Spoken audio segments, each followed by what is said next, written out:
E aí, pessoal, finalmente eu resolvi fazer uma aula de interpretação rápida do eletrocardiograma, que vai permitir vocês ter um diagnóstico mais rápido na hora que vocês olham para um eletro, tanto no eletro impresso quanto no eletro no monitor.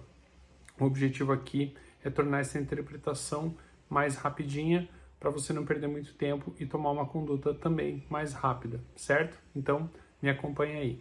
Bom, antes de começar o vídeo, quero deixar aquele recadinho de sempre para vocês continuarem acompanhando, ativarem as notificações, se inscreverem no canal, curtir, compartilhar e mandar suas dúvidas por aqui, tá certo? Valeu, vamos começar então. A primeira coisa que a gente precisa olhar então, quando a gente vê um eletrocardiograma, são os seus componentes principais. Um eletrocardiograma normal vai ser composto pela onda P, pelo complexo QRS e pela onda T. A onda P corresponde à contração atrial, né?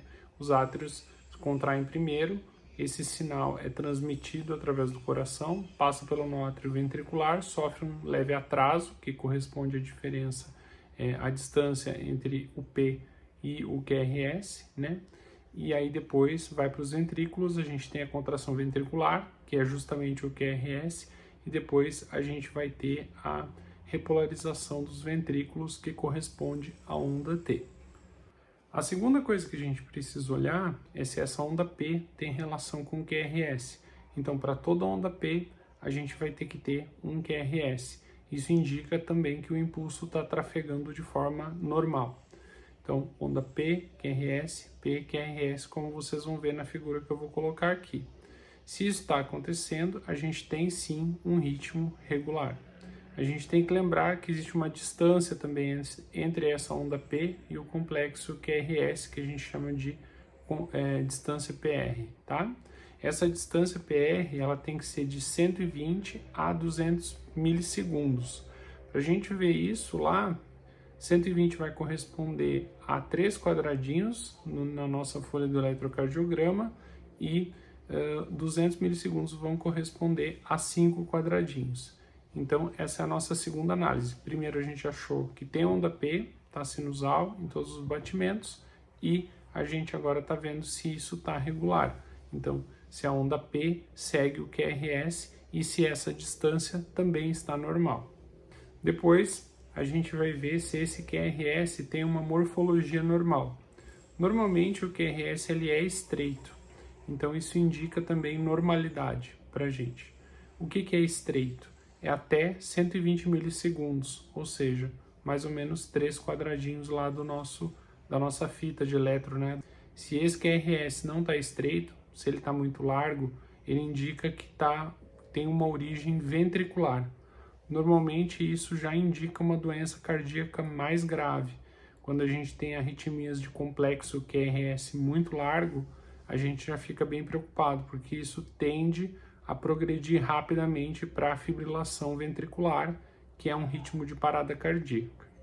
Eu vou colocar agora aqui umas figuras para a gente poder interpretar rapidamente e dar um exemplo baseado nessa análise que a gente fez. Então, primeira coisa, ver se tem a onda P, para ver se está sinusal em todos os batimentos, né? Segunda coisa é a relação da onda P com o QRS. Se todo batimento tem onda P que segue um QRS, isso indica também normalidade para a gente. A distância do P e o R, se ela está normal, se ela não está aumentada, né?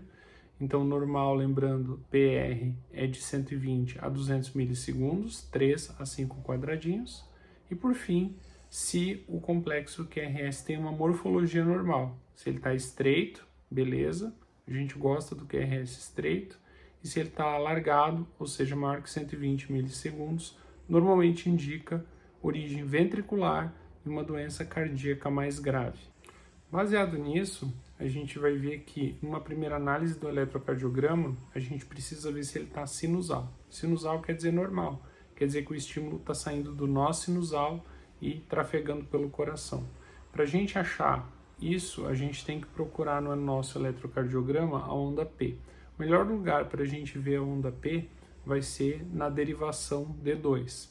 Eu não vou entrar nesse mérito de explicar as derivações aqui, porque senão vai ficar muito longo, depois vocês podem ler sobre isso, tá? Mas primeiro, então, a gente procura a onda P em D2, Se ela estiver presente de forma regular, ao longo de todos os batimentos, a gente pode dizer que esse ritmo é sinusal. Caso não haja a onda P, a gente já vai partir para alguns outros diagnósticos de arritmias. Por exemplo, uma arritmia que não tem onda P, que é muito frequente da gente encontrar, é a fibrilação atrial. Lembrei interessante a gente poder ver a frequência cardíaca através do eletrocardiograma. Eu vou colocar essa figura aqui que vocês vão ver e vão ver que está com as marcações de 300, 150, 100, 75, 60, 50 e assim vai. A cada quadradinho maior a gente vai ter essas marcações. Então, se você tem um QRS que está no primeiro quadradinho, na primeira marca do quadradinho, e logo em seguida você já tem um outro QRS, você já vai ter uma frequência aí de 150. Se for no próximo, a gente vai ter uma frequência de 100 e assim sucessivamente, como vocês podem ver na figura. Então aí vocês estão vendo na tela um eletrocardiograma, onde a gente vai ver o complexo P-QRS-T aparecendo normalmente. Mas tem uma coisa que está chamando a atenção. O intervalo entre esse P-QRS e T e o próximo complexo está bem aumentado. Se a gente for fazer aquela continha lá das linhas, a gente vai ver que a gente tem uma situação de bradicardia, né? Mas é uma bradicardia sinusal. Por quê? Porque tem o P seguido do QRS, né? Então tem origem sinusal, só a frequência realmente está baixa. Isso normalmente não tem muito problema se você pegar um paciente jovem, faz bastante exercício físico, eventualmente um paciente que use beta-bloqueadores também vai apresentar um eletro com esse aspecto. Normalmente a gente não precisa tomar nenhuma conduta nesse caso. Agora nessa próxima figura, a gente está vendo que existe onda P, existe QRS, está regular, mas no meio disso tudo aparece um batimento extra, né? Esse batimento não tem onda P e ele tem um QRS alargado. Então a gente tem que pensar que é um batimento extra, né, que está fora do normal, e por ter o QRS alargado tem uma origem ventricular. Então, naturalmente vai se tratar de uma extrasístole ventricular. Também não tem nenhum significado muito importante, exceto se ele começar a se repetir, né, ficar mais regular, aí a gente vai começar a ficar mais preocupado. Mas nesse caso aí é uma extrasístole ventricular isolada, não precisa se preocupar, não tem nenhuma conduta a ser tomada. Nessa próxima figura, a gente vai ver que a gente tem a onda P, tem o complexo QRS, está bem regular, todos os batimentos apresentam as mesmas figuras, né?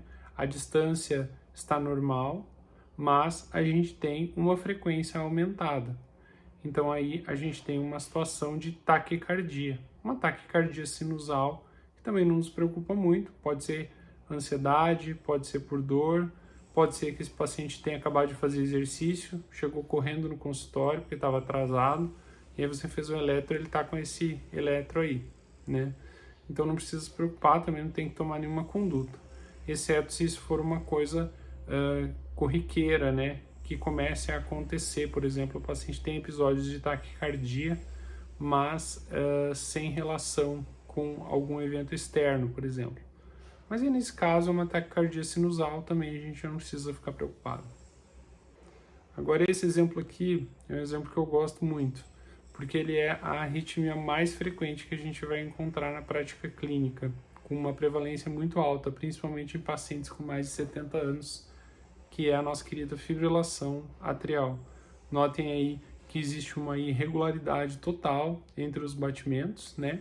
No entanto, o QRS é estreito, fala pra gente de uma origem atrial, não ventricular, né? E a onda P, ela tá totalmente desaparecida, né? Não tem uma onda P organizada, não tem essa organização, mostrando pra gente que os batimentos estão surgindo em diversos pontos dos átrios, né? Isso é como eu falei, uma arritmia muito comum. Normalmente a gente não precisa tomar nenhuma conduta em relação a isso, porque já é uma coisa que o paciente apresenta há algum tempo. Exceto se for um evento um evento que aconteceu há pouco tempo. Então o paciente era sinusal e de repente ele evolui para uma fibrilação atrial. Aí a gente precisa eventualmente tomar alguma conduta, mas muito baseado na clínica do paciente e no que levou isso a acontecer, tá? Mas o usual é você ver essa arritmia e você não precisa fazer nada, tá?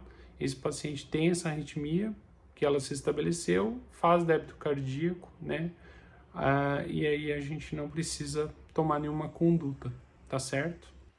Deixei por último essa figura aqui, que é uma figura mais assustadora, como vocês podem ver. A gente não consegue ver a onda P, e a gente tem um QRS bem alargado, com uma frequência bem alta, e se repetindo, né, a imagem, QRS muito parecido um com o outro.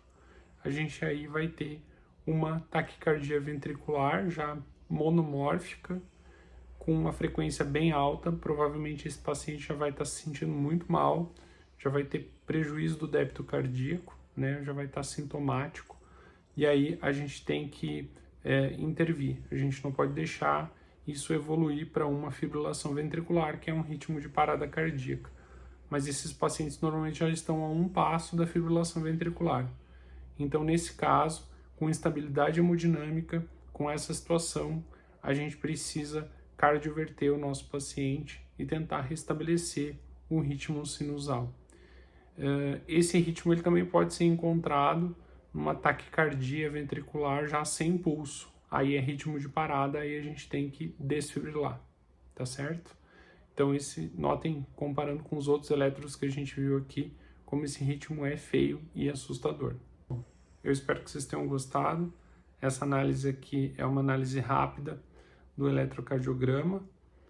De forma alguma substitui a análise minuciosa que os nossos colegas cardiologistas fazem lá quando analisam os eletros, mas é uma forma mais rápida da gente interpretar também e permitir um entendimento melhor, um diagnóstico mais rápido e uma tomada de conduta também mais rápida, tá certo?